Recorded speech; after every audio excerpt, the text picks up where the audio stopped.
Hello, and welcome to another episode of Wheel of Horror, the podcast where two best friends spin a wheel every day leading up to Halloween. It chooses the horror film and they discuss it.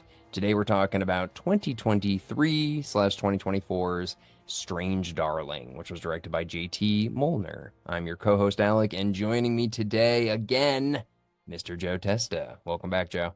Thank you very much. Good to be here. Yes, this is a great movie, dude. So I'm glad we get to chat about this and a little bit of context for everybody. Joe and I saw this in theaters a couple weeks ago, so it's been a little while, but we both left the theater, haven't really talked about it too much since, and we both liked it, if I recall, right? Oh yeah, absolutely. I won't, bury the lead. This is probably my favorite movie of the year. Whoa. Whole movie, every movie? Whoa. Maybe it's definitely my favorite horror movie of the year. I think the only competition it would have would be maybe Maxine, which I liked quite a bit. But yeah, I was really blown away by this movie. I don't know, I don't know if I would compare it to like Dune 2, which I also loved, Right, but right. it's a strange comparison. But yeah, I mean, I don't know where I would rank it this year, but I was very pleasantly surprised. We should say both of us went into this movie pretty much completely blind, right? Dude, probably the most blind I've ever gone into a movie. Like, didn't even know it came out. You texted me about it, and I was like, sure. Like, didn't know anything. I didn't even know this trailer, the title of the movie. I didn't know anything. Yeah, pretty much the same with me. I don't think I saw a trailer. I just heard some buzz. I heard some really positive buzz about this movie, just kind of scrolling through YouTube. There's a few channels that I trust, and I just saw kind of their headline or, the name of their video, and they were really kind of raving about this movie, but I didn't investigate any further. I saw somewhere that the best thing you could do is to just go in knowing as little as possible about this movie. And that's what we did. Yeah, no, it reminds me of Barbarian. Like, Mhm. I just saw the poster and I was like, sure, and saw that, and I loved it because I didn't know what was going on. Same as this movie. You saying it's your favorite of 2024, that's not that crazy. I think I reacted a little crazy. I think this and Longlegs are like my two favorite horror films of the year. And yeah, Dune, I loved Dune. So there's Mhm. other movies that came out this year that are amazing, but yeah, for horror, damn, this was good. And dude, it did not get the box office that it deserves. I mean, the reviews are insane. If people see this movie, they'll love it. But dude, it didn't even break even. Yeah, I mean, I was gonna say, like, I was able to avoid any trailers for this movie, and it's kind of too bad I was so easily able to do that. I mean, I've been to Yeah. the movies quite a bit these past few months, and there are trailers that I literally can't escape. Like if Right. I see the trailer for Smile 2 one more time, or that James McAvoy movie, Speak Yeah. No Evil, like I literally have seen that trailer maybe a half dozen times. But that has the Blumhouse machine behind it. And yeah, I mean, I don't know much about the behind the scenes of this movie or really much of anything about the studio making it, but yeah, I mean, this is an indie movie, and I get it. It's expensive to advertise movies, but you know, they were able to do it for long legs, so it is too bad that this movie just kind of slipped through the cracks. Yeah, this is going to be one of those movies that once it gets on Netflix or Max or something like that, everybody's going to watch it. And then everybody will be like, how did I miss this? Mhm. But unfortunately, yeah, its box office didn't get the money that I'm sure they were hoping for. Yeah, and the director, I've never heard of him or seen anything he's ever done. So this Mhm. was pretty new, but I did recognize a lot of the cast. I mean, that Kyle Gallner guy, he was in the Nightmare on Elm Street remake, and then he was also in Scream, the Scream 5 or whatever. So I've seen him recently. You know him, right? Yeah, I feel like he used to turn up a lot in like the late 2000s in Yeah. horror movies. Like he was also in Jennifer's Body. Oh yeah. And from what I understand, he has pretty good indie film cred right now. He's done a lot of really interesting work, a lot of which I haven't seen, but I kind of want to. I think he's great in this movie, and I always kind of liked him. Yeah, he's just kind of like the everyday guy, but he does have like a soft side to him that, yeah, I agree. And then you've also got Barbara Hershey, who I love from Entity. She's like amazing in that. But what she's been in a bunch of other horror movies, right? You know her too. Yeah, actually remember her from the remake of The Omen. I'm not sure if anyone else remembers that movie, but she Mm, is in that as the nanny. okay. Oh, she was in Black Swan as well. Yeah. Hmm. So yeah, she's like, she's done some horror. Ed Begley Jr., he's hilarious. I've never seen him do anything in horror, and he was kind of like the comedic relief a little bit in this, kind of. He's like the old hippie guy. Yeah, totally. It reminded me of a character he would have played on like Portlandia. Right. Yes. Yes. 100%. And then I guess the lead, along with Kyle Gallner, is Willa Fitzgerald, who I saw her in the Fall of the House of Usher. So she was in that, but I haven't seen her, in anything else either. But do you know her? I watched, I think, one or two episodes of that and kind of gave up on it. But I'll just say, I think she is tremendous in this movie. Yeah, yeah. Her and Kyle, specifically her, they're just Yeah. very good. And before we move into the plot a little bit, the most surprising thing of all, I think, is you told me this and I looked into it more, is the cinematographer is Giovanni Ribisi. And you're just like, what? And he comes Yes. out amazing, shoots so well. It was done on 35 millimeters. You're just like, what are we doing? How is this guy so good at this? But yeah, that blew me away.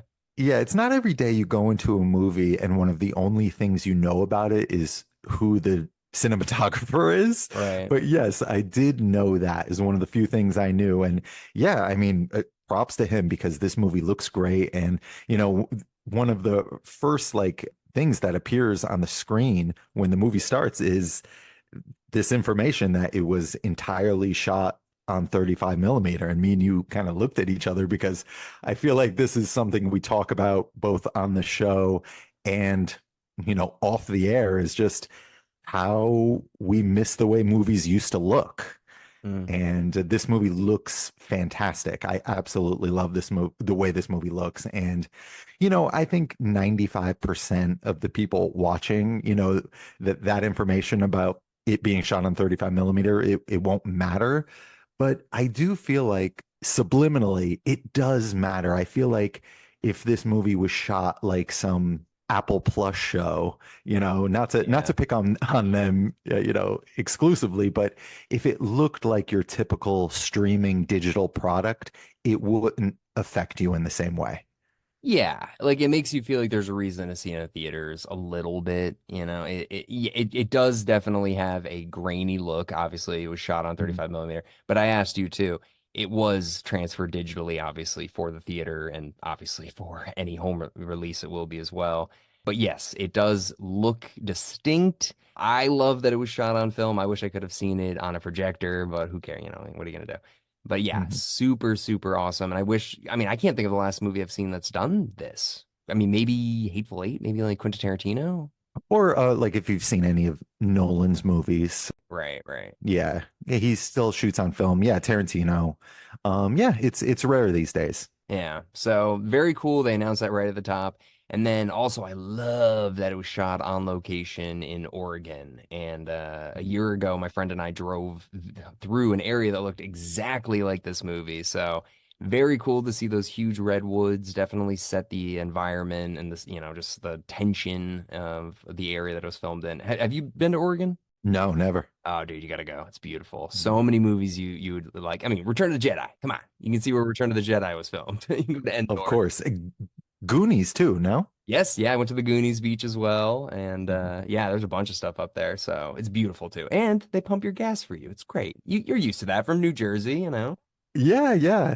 All right, so moving to the movie a little bit, very interesting the way it's set up. It's kind of like a Quentin Tarantino movie as well, in the way that it's presented out of sequence. So what Mhm. was there, 6 chapters, right? Yes, I believe so. And yeah, I was thinking Tarantino right out of the gate because not only that, but we get this really great kind of chase scene in a car, and it brought me back to like Mm. Grindhouse. Between that and the kind of just the grainy film stock, I was thinking Death Proof. Oh yeah. But if we rewind a little bit, during the credits, we get this Texas Chainsaw Massacre style crawl, which I Oh really right. appreciated. Yes, please. You're gonna have to help me because yeah, we did see this a few weeks ago, so my brain Mhm. is like piecing it together. But yes, you're right, and we learned that this is the last stand of the Electric Lady or the Electric Butterfly. Yes, the Electric Lady. So, this movie, once it starts, it's very jarring. I mean, you're literally just thrown into the action, and all you seem to know for sure is that Kyle Gallner is this psycho in pursuit of this woman. That is seemingly the only thing you know for sure. But if this movie is about anything, it's that appearances can be deceiving. Well, also they really set it up because it says and Kyle Gallner as the demon. So you're Yeah. like, oh shit. So okay, he's the bad guy for sure. And the way they set this up, yeah, he's like snorting cocaine, shooting a gun at this woman driving away, crying, bleeding. Like, of course, every instinct in you is like, okay, this is the bad guy and he's chasing her and we hope she gets away. But yeah, this movie really flips it on your head. So spoiler alert, it's like big time because this movie we're gonna ruin it. Yeah, so he's it starts off with what, chapter three or Yes, I four? believe three. And I was worried, because like so much is going on at this point, and then, you realize it's going to be told out of sequence and we're going to jump into the story in the middle. I was a bit worried, but Mm. they really do just kind of a masterful job of just giving you information when you need it.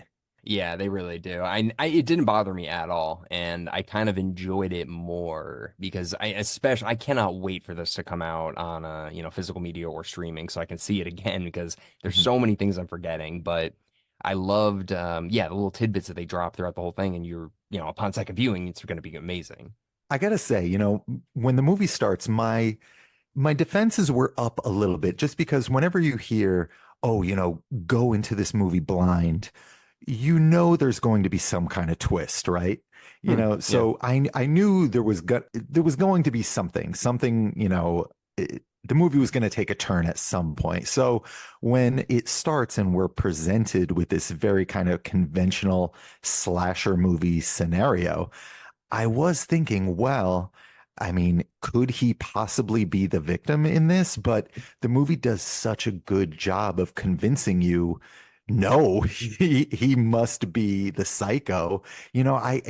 Just the idea of him being the victim just kind of left my brain. Oh, absolutely. I mean, dude, he's pouring cocaine out of a bag into his nose. The music is like dun, dun, dun, dun, dun, and he's got a gun. He's a marksman shooter because he shoots her and she crashes her car. Every sense of your being is like that guy. I hope something bad happens to him. Yeah. And not to mention, we just saw this kind of Texas Chainsaw Massacre scroll.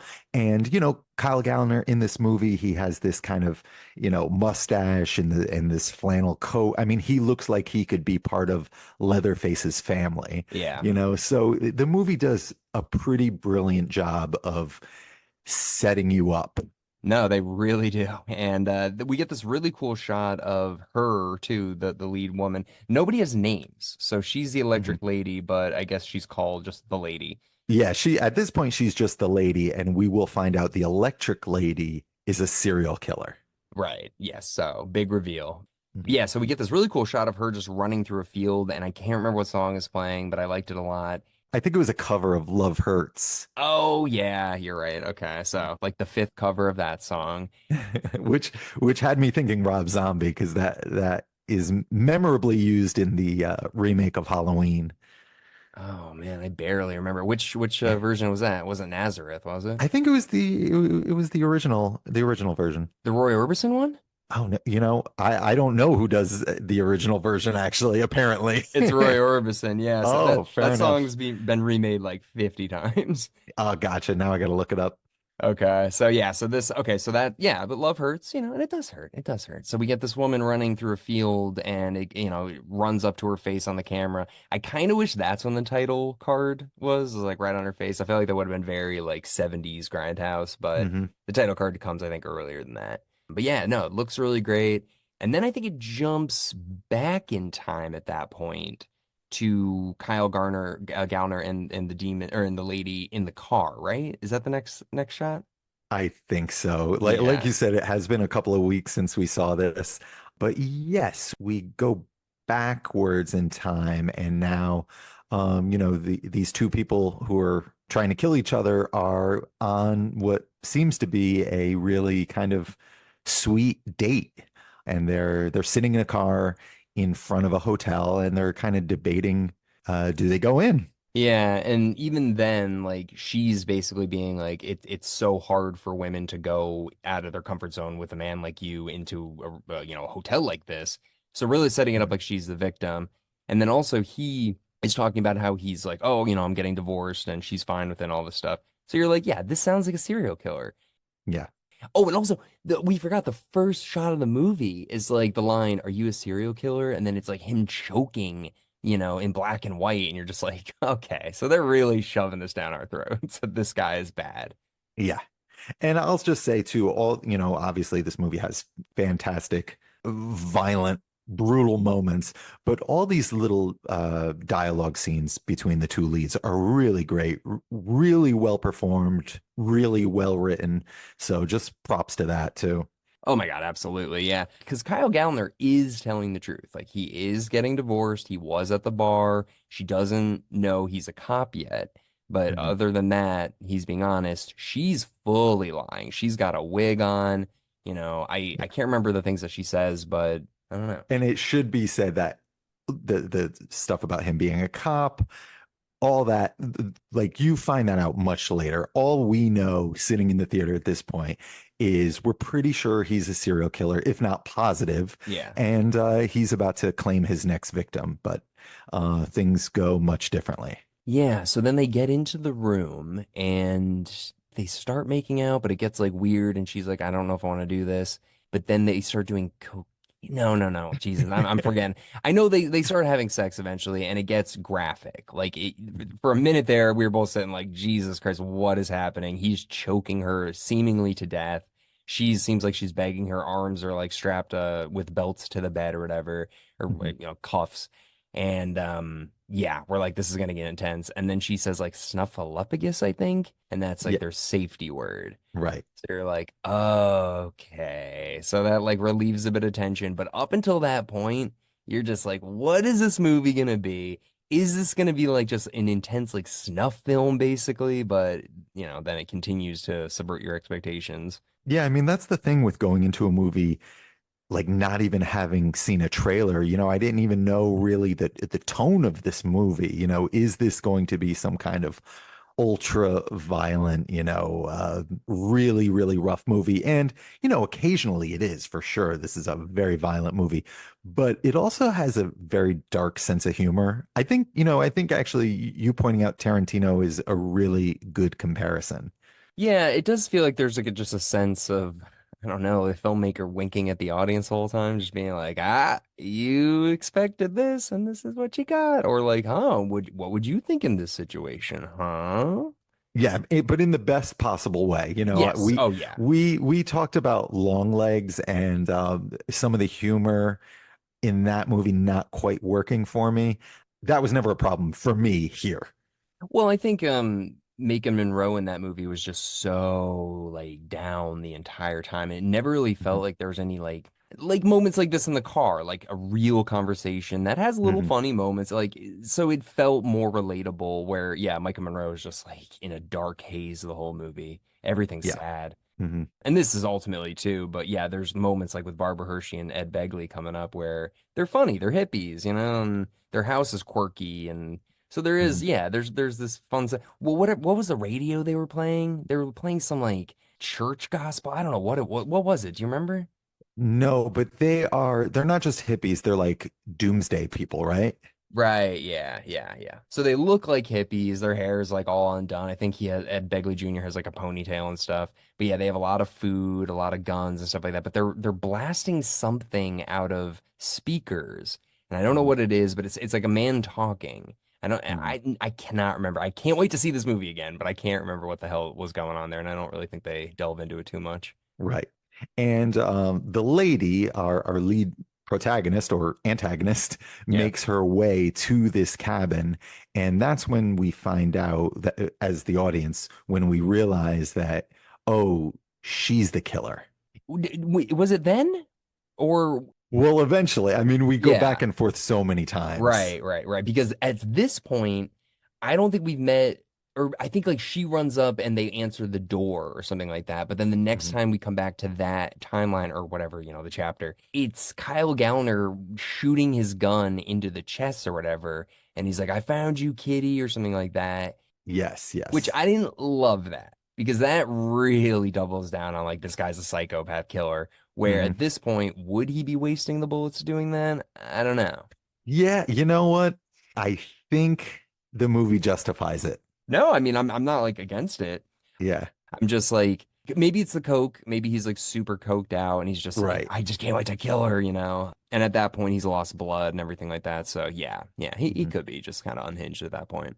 But yeah, so we get that whole scene of him going through the house shooting the gun. She's hiding in the refrigerator that she unplugged, which I'm like that kind of gives you away too, but Yeah. she's in there and then it cuts back to what? I can't remember. I'm like Yeah, I mean, the movie, it's almost impossible to remember this movie in any kind of sequence. yeah. Okay. In fact, when I look back on it, I feel like it's in sequence. It's kind of like it almost reminds me of Christopher Nolan's Memento, if you know that movie. It's in reverse. Every scene takes place before the scene you just saw. Mm.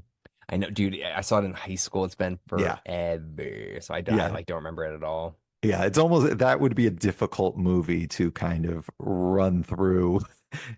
Yeah, keep with us, folks, if you've seen the movie. But yeah. So then I guess we do meet Barbara Hershey and Ed Begley Jr. and she kills Ed Begley Jr. She stabs him.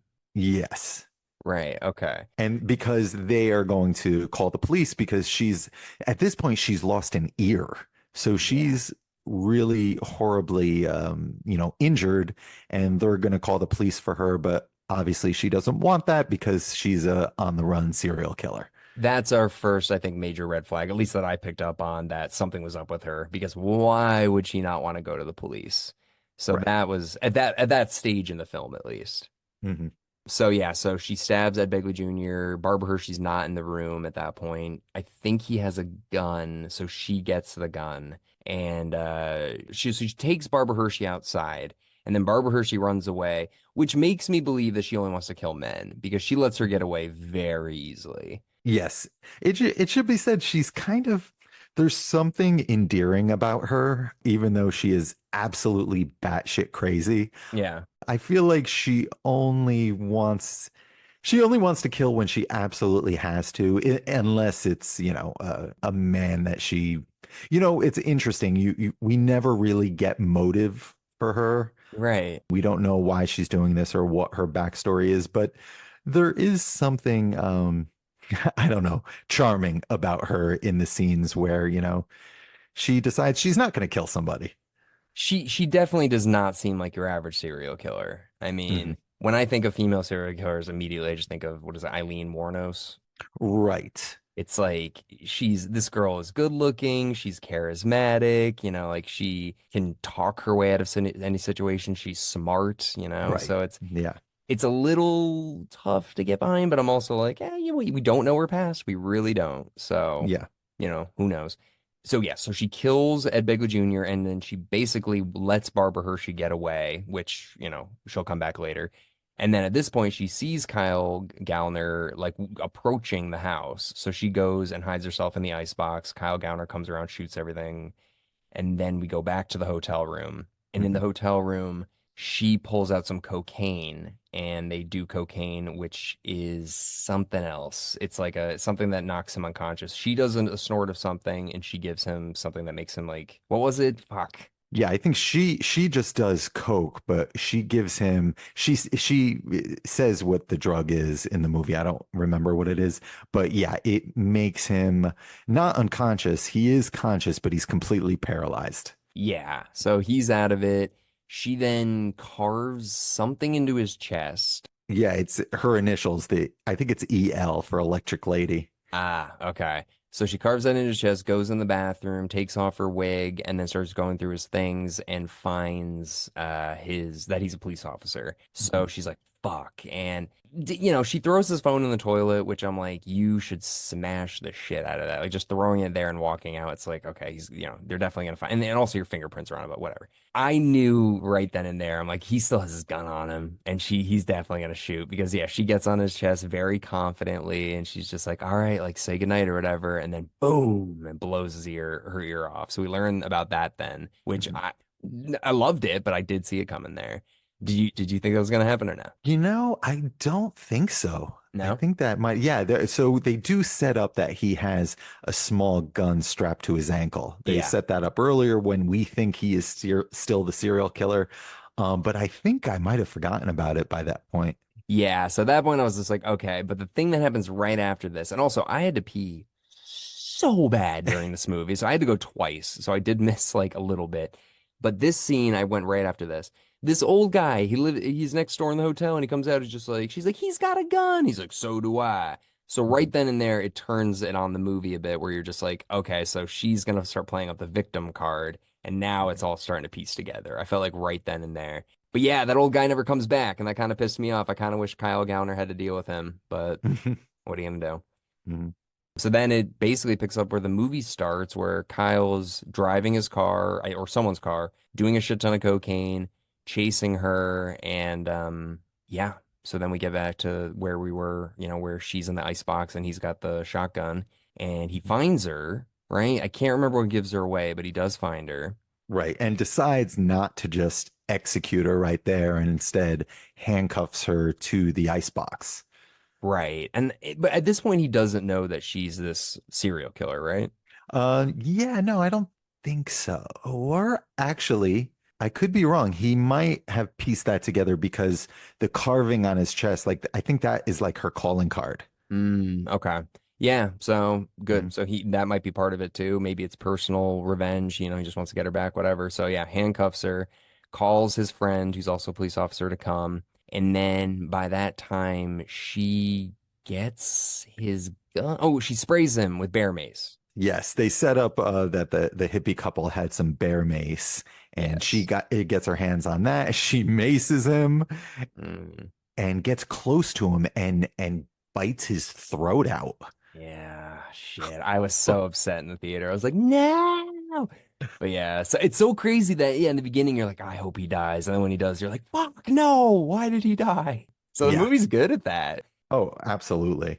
And I will say this. I mean, I thought this was a very provocative choice and a bold one and a good one. I mean, I give the movie credit for it. At this point, she is out of options. The cops are coming. Kyle Gallner's dead. She's handcuffed to the freezer. So she pulls down her pants and essentially stages a rape. Yeah. And Yep. I was kind of surprised the movie went there in this day and age, but it felt honest. Like it felt like what this character would do. This character would have to do whatever she has to do to get out of these situations. And this seemed like, yeah, this is what you would do.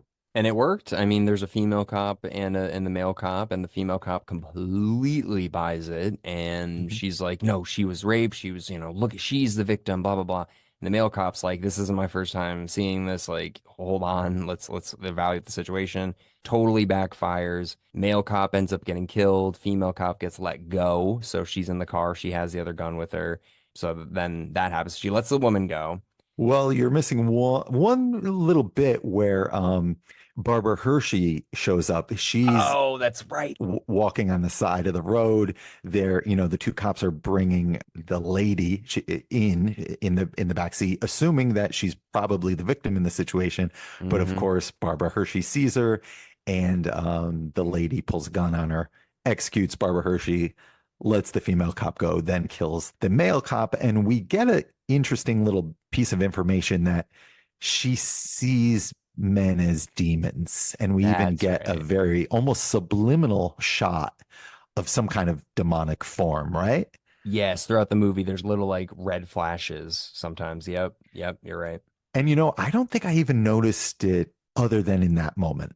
Yeah, in the hotel that you do see it once. Oh, interesting. Yeah. Again, I can't wait to see this movie again. Yeah. But yeah, I thought like I'd say I like these are some bold decisions happening here, and I don't know what the kind of film Twitter chatter is about this movie, but I could see some of this stuff pushing some buttons, Mm. which great. That's what horror movies are supposed to do. So I just give the movie a lot of credit because I don't think a more mainstream movie might not go to some of these places. Well, I don't want to ruin Trap, but the Hmm. last like no, and they did this so much better in this film. But yeah, they keep trying to subvert your expectations towards the end, and you're like, oh, what's gonna happen now? What's gonna happen now? And it does not deliver like this. Hmm. I definitely believed what happened a little bit more. Like she always had the upper hand. And Hmm. then I did love that she flags down that pickup truck and the Native American woman helps her, instinctually. She's just like, oh my God, like, of course I'll help you, and then sees the gun gets pulled out and just like fuck, blows her away. Right. And then a very interesting last final shot. I mean, seemingly unbroken for several minutes of just the color fading out and her looking and just kind of like, realizing she's dying, staring at this woman. The woman's on the phone, and I liked it. I liked that final shot. Yeah, no, the final shot was great. I told you when we left the theater, I bumped up against her getting killed by another person with a gun Mm, because I thought, oh, didn't we just do that with the guy in the hotel had a gun? But then again, they were probably just setting up that, yeah, in this small town, I guess lots of people have guns. yeah. And yeah, I was thinking, would it have been just a little more kind of haunting if she just got away in the end? But it's a really powerful scene. This just kind of one take shot of her just dying. It's really, really powerful. And not that I completely remember, but I mean, hey, maybe she doesn't die. Yeah. Maybe you think she's dead. Strange Darling too. I'll be there. I will too. Honestly, yeah.